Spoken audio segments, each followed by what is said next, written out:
I've seen that look before. The gleam in your eyes. A self-proclaimed hero.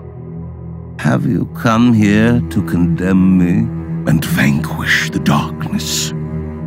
Look at this world and tell me I am wrong.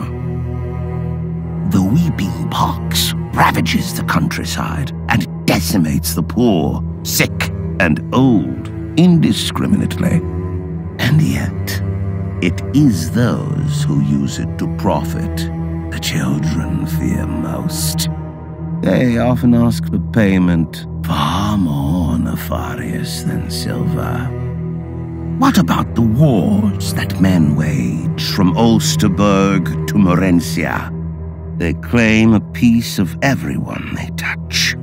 Fathers burying their sons for the power struggles of so-called noble gentlemen. However, humanity does not act on this.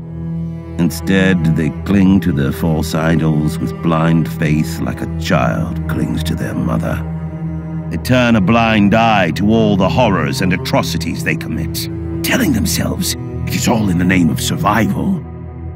Our gods were supposed to guide us through these lands, our ever-vigilant guardians of justice and righteousness. They too abandoned us. They left us to fight alone, to die alone. And so, only a few warriors remain. Defenders of humanity against the horrors of the dark. Their numbers dwindle with every new moon. You see, this world belongs to the darkness, and it will not give it up so easily. Defeating me will not change any of this. The sun will rise tomorrow, and the poor will starve.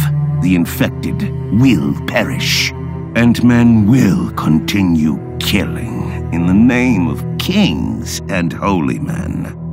Of this I am certain, because that is your nature, and I have witnessed it for centuries. Welcome to Etheris. We'll see if you survive.